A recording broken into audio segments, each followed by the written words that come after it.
Bismillahirrahmanirrahim. Assalamu alaykum. Hürmetli televizyon görüşler. İstiklal günlük haberlerimizi görüşünlerine kızgın karşılayalımız. Ben Abdullah Yılgun. Programımızda vatanımız Şarkı Türkistan ve dünyada bulup atkan gün tertipteki haberlerini huzuruna sunuşuk duruşumuz. Qanamsız diqqatinglar ekranımız olsun.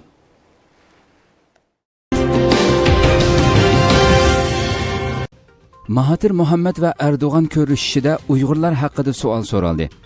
25 iyul Türkiye'ye resmi ziyaret için kelgan Malaysiya Baş Ministeri Mahathir Mohammed Prezident Erdoğan tarafından Cumhur Reislik Sarayıda murasim bilan kutib olindi. İki taraf ayrım ve heyetler arası görüşüşten keyin muxbirlarning suallariga javob berdi.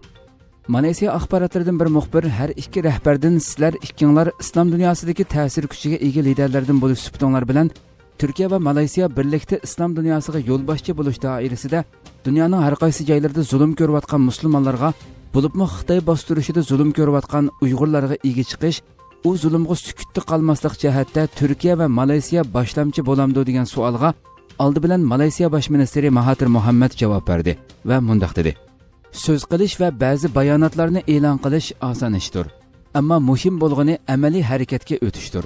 Mana bu sabablik 3 musulmon davlatning birlikda ish elib berishi kerakligi haqida taklif sundim. Bunda qilganda 3 davlat birlikda ovoz chiqarsak, texmi kuchli ta'sir ko'rsatalaymiz deb qarayman. Keyin Prezident Erdo'g'an so'z qilib, Uyg'urlar haqida Mahathir Mohammedga o'xshashlab bevosita masalaga kirmasdan umumiy jihatdan javob berishga tirishdi. Va islom dunyosining birligi va barobarligi biz uchun intayin muhim. Va Turkiya, Malaysiya, Pokiston qatorliq 3 davlatning birlashib harakat qilishi amaliyotda bir ummat tushanchamizning taqozzosidir. Bu bir ummat taqozzosi sabablik her sahada qilishga tegishli icraatlarni qilamiz deb javob berdi. Zaten bir ümmet olma bilincinin bir gereğidir ve ümmet olma bilincinin bir gereği olarak her alanda, her sahada Dışişleri Bakanlarımız ön hazırlıkları yapmak suretiyle daha sonra da liderler bir araya gelerek atılması gereken adımlar neyse bu adımları da şüphesiz ki atacağız. Çok teşekkür ediyorum. Şimdi de Türkiye tarafına. İstanbul'da Uygurlarning o'rni nada temasida axborot e'lon qilish yig'ini ochildi. İstanbul'da Uyg'ur akademiyasi bilan Uyg'urga yordam gruppasining hamkorligida Uyg'urlarning o'rni nada temasida axborot e'lon qilish yig'ini ochildi. Muxbirlarni kutib olish yig'iniga TRT dunyosi, Fransiya agentligi, Al Jazeera, Mali Zamonlar va Istiqlol televiziyamiz qatorliq axborot o'rinlari va guvohchilardan bo'lib 80 ga yaqin kishi qatnashdi. Yig'inda Uyg'urga yordam gruppasining mas'uli Xalmurod bilan Uyg'ur akademiyasidan doktor Shavkat apandi so'z qilib, bu yig'inni echishdagi maqsadini tushuntirib, vatani mustamlakada turayotgan musofir Uyg'urlarning kimlikda xalqaroda Xitoy fuqarosi deb qaraldiganligini, ammo chet eldagi Xitoy elchixonalarining Uyg'urlarga pasport bermaydiganligi ham pasportining vaqtini uzartib bermaydiganligini, Uyg'urlarga turli guvohnoma, isbot qog'ozlarini chiqarib bermaganligini, chet el hukumatlarining Uyg'urlarga yetarlik yordam bermaganligini, chet elda yashayotgan Uyg'urlar jiddiy kimlik krizisiga duch kelayotganligini, Uyg'urlarning xalqaro qonun ahdinomalaridan unumli foydalanib, o'zining o'rnini tepishi kerakligini o'tirg'a qo'ydi. Yig'in oxirida jazo lagerida yetib chiqqanlar, Xitoyga qaytarish qarori elinganlar, bolasi chet elda tug'ilib kimliksiz qolganlar tartib bo'yicha muxbirlarning ziyoratini qabul qildi. Hamda Xitoyning Sharq Turkiston xalqi ustidan yurgizayotgan qirg'in qilish jinoyatiga guvohlik berdi.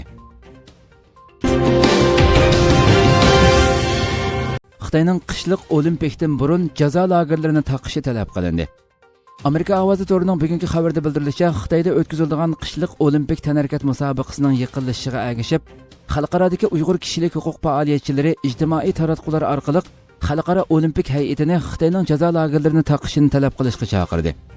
23 iyuldan boshlab ijtimoiy taratqularda kishilik huquq bo'lmasa olimpikmi bo'lmaydi nomli imzo to'plash faoliyati boshlangan bo'lib, Facebook, Twitter qatorliq uchur vositalari orqali dunyoning har qaysi joylaridagi kishilarning 2022-yili Xitoyda o'tkaziladigan qishliq olimpik tanarkat musobaqasidan burun jazo lagerlarining taqilishini talab qilishga chaqiriq qilindi. Faoliyat haqidagi birlashma bayonotda olimpik tanarkat musobaqasi o'tkaziladigan davlatning xalqaro qoida nizomlariga hurmat qiladigan davlat bo'lishi kerakligi, xalqaro olimpik hay'atining buni to'g'ri tanlash mas'uliyati borligi, agar jazo lagerlari 2022-yilga qadar mavjud bo'lib tursa, Xitoyning olimpik o'tkazish salohiyati bo'lmaydiganligi bildirildi. Faoliyatni tashkillovchilarning biri bo'lgan Ro'shan Abbos xonim bu haqda to'xtalib, Xitoyning Sharq Turkiston xalqining madaniyati, tili va diniy e'tiqodini cheklaganligini, hozirgi davrda jazo lagerlarini ta'sis qilib, xalqning aqalliy huquqlarini dafsanda qilganligini, bundaq bir davlatning olimpik tanarkat musobaqasi o'tkazish salohiyatining bo'lmaydiganligini bildirdi. U yana bu qatimliq harakatning maqsadining olimpik tanarkat musobaqasiga qarshi turish emasligini, bundaq bo'lganda tanarkatchilarga adil bo'lmaydiganligini, shundaqla kishilarning noroziligini qo'zg'ash mumkinchiligi borligini, bu harakatning faqat xalqaroning diqqatini jazo lagerlari masalasiga qaratish uchun tashkillanganligini ta'kidladi. Xitoyning 2022 yildan burun jazo lagerlarini taqishi talab qilingan imzo faoliyati boshlangandan buyon Change.org to'rida 1300 dan ortiq imzo to'plangan bo'lib, ko'plagan olimlar, kishilik huquq faoliyatchilari va axborot organlari Twitter'dagi #NoRightsNoGames temasiga ovoz qo'shishga boshladi. Xitoy armiyasining Hong Kongga kirishga tayyorlanganligi ma'lum bo'ldi. Xitoy armiyasi Xinjiangga jiddiy to'planib, Hong Kongga kirishga tayyorlik qilganligi ma'lum bo'ldi. 26-iyul Twitter uchur manbalarida ma'lum bo'lishicha, Xitoy armiyasining Xinjiangga to'planib, Hong Kongga mudohala qilishga tayyorlik qilganligi jiddiy paytda Amerikaning dunyo bo'yicha eng cho'ng Reagan nomli aviamatkasi bilan CV-N-76 nomli harbiy paraxoti hamda bir qancha dengiz pilotlari Hong Kong dengiz rayoni atrofiga qarab yo'lga chiqqanligi. Amerika bu harakati orqali alohida ahvolda Hong Kongdagi Amerika fuqarolarini qutqizishni plan qilganligi bildirildi. Ig'inlikcha Amerika odatda jiddiy ahvol bo'lmasa, ikki aviamatkani birla vaqtda qo'zg'atmaydi ekan. Faqat urush vaziyati holatisida ikki aviamatkani qo'zg'atadi ekan. Sharq Turkistonda bu yil qabul qilinadigan askar sonining ko'paytilishi diqqat qo'zg'amoqda. Atalmish Xinjiang gazeti qatorliq Xitoy doiralari taratqullarining xabar qilishicha, atalmish Uyg'ur avtonom rayon miqyosi bo'yicha 2019-yillik askar qabul qilish xizmati 1-avgust kuni rasmiy boshlandi ekan. Xabarda ma'lum bo'lishicha, bu yillik askarlikka qabul qilish obyektlari asosligi oliy maktablarni bitirganlar, oliy maktabga yangi kirgan o'quvchilar va yuqori o'qish tarixiga ega yoshlarni asos qildi ekan. Qabul qilinish shartlarida oliy maktab o'quvchilarining terrorlikqa qarshi turish, muqimlikni qo'g'dashda ifodasi gavdlik bo'lgan yoshlarning va inqilobiy qurbonlar farzandlarining oldin qabul qilinadiganligi eskartilgan. Xabarda bayon qilinishicha, bu yil vatanimiz tavasidagi oliy maktab o'quvchilaridan askarlikka elinish nisbati 50% dan Urumchi shahri Qarmay shahrining 70% dan to'van bo'lmaydi ekan. Boshqa o'rinlardami askarlikka qabul qilish nisbati munosib holda o'stirildi ekan. Atalmish Uyg'ur avtonom rayonlik doiralarining nima uchun bu yil qabul qilinadigan askar sonini ko'paytirganligi chet ellardagi kuzatuvchilarning kuchli diqqatini qo'zg'amoqda. Ular Xitoy rejimi Sharq Turkistonda 5 milliondak Uyg'ur, qozoq qatorliq yerlik millatlarni lagerga qamab, Amerika boshliq g'arb demokratik ellarining kuchli tanqidiga uchraganligidan, amdilikda rayonning muqimligi masalasida qattiq sarosimaga tushayotganligini mo'ljallamoqda. Amerikaning yangi mudofaa ministri Amerika-Xitoy savdo urushi davlat bexatarligiga munosabatli dedi.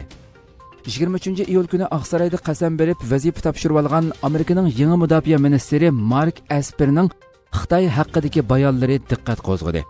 CNBC televiziyasining xabar qilishicha, Mark Esper 24-iyul chorshanba kuni Amerika davlat mudofaa ministrligida muxbirlarning Amerika-Xitoy munosabatlari haqidagi savoliga javob berdi. U Amerikaning Xitoy bilan bo'lgan savdo urushi iqtisodga qanchalik munosabatli bo'lsa, davlatning bexatarligiga ham shunchalik munosabatli deb ko'rsatdi. Mark Esper yana men Xitoyni uzundan buyon tadqiq qilib kelyapman. Xitoy mening diqqatimni kuchli qo'zg'agan bir davlat. Menchi biz Xitoy texnikalarining Amerika sistemasiga va hatto uning sheriklarining sistemasiga kirish masalasiga qat'iy sal qaramasligimiz kerak. Huawei buning eng tipik misoli dedi. Mark Esper o'zining prezident Trumpning Xitoyning texnik shirkatlarining harakatini cheklash xarakterlik tadbirlarini qo'llaydiganligini ifoda qildi.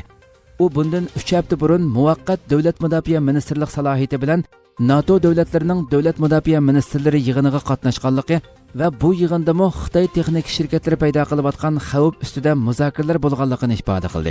U Bryusseldagi ziyorati mezgilida NATO davlatlarining mudofaa ministrlari bilan qanday qilganda sherik davlatlarning sistemalarining bexatarligini saqlab qolg'ili bo'ladi degan masala ustida muzokara elib bordik. Bu mening xizmatimdagi muhim masalalarning biri bo'ladi dedi.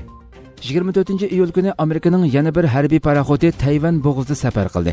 Bu qitimliq safarning dal Xitoy rejimi yangi davrdagi Xitoy davlat mudofaasi nomli aqtashliq kitobni e'lon qilib, atisiga to'g'ri kelishi diqqat qo'zg'adi.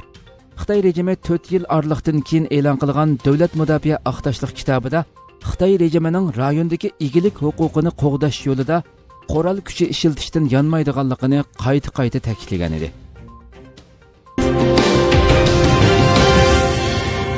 Angliya parlamentida Uyg'ur guruhi qurildi.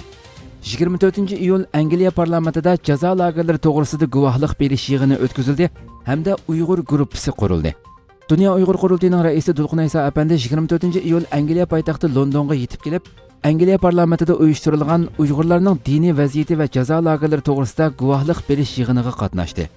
Dulqin Ayso apandining bildirishicha 24-iyul kuni Angliya parlamentida guvohlik berish yig'ini uyushtirilishi bilan bir vaqtda, ya'ni yig'in xotimasida barliq partiya vakillarining ovoz qo'shishi bilan Uyg'ur guruhi qurilgan. Dulqin Ayso apandi guvohlik berish yig'inida so'z qilib, Sharq Turkistonning navbatdagi umumiy vaziyati, bo'libmi diniy sohadagi zulm va jazo lagerlaridagi og'ir bostirishlar to'g'risida atrofli ma'lumot bergan.